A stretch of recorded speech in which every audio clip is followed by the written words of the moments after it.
ಬೆಳಕಿಗೆ ಬಂತು. ಅದನ್ನ ಸರ್ಕಾರದ ಗಮನಕ್ಕೂ ತರದೆ ಅಲ್ಲಿ ಇಲ್ಲೀಗಲ್ ಮೈನಿಂಗ್ ಶುರುವಾಯಿತು. ಸ್ಟೀಲ್ ಪ್ಲಾಂಟ್ಗಳು ಹುಟ್ಕೊಂತು. ಬರಡು ಭೂಮಿಯಾಗಿದ್ದ ರೋಣಾಪುರ ವರ್ಷಗಳು ಕಳೆದಂತೆ ಉಕ್ಕಿನ ನಗರ ಆಗಿ ಬೆಳೀತು.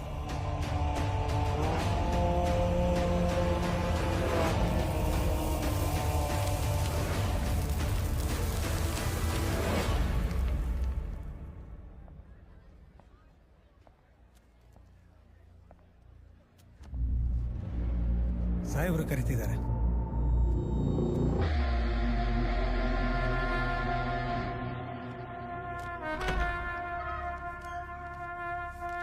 ಕಣಗ ಸೆಟ್, ನೀನ್ ಇವತ್ತು ರಿಲೀಸ್ ಆಗ್ತಿದೀಯಲ್ವಾ, ಅದಕ್ಕೆ ನನ್ನ ಕಡೆಯಿಂದ ಒಂದು ಸ್ಮಾಲ್ ಗಿಫ್ಟ್.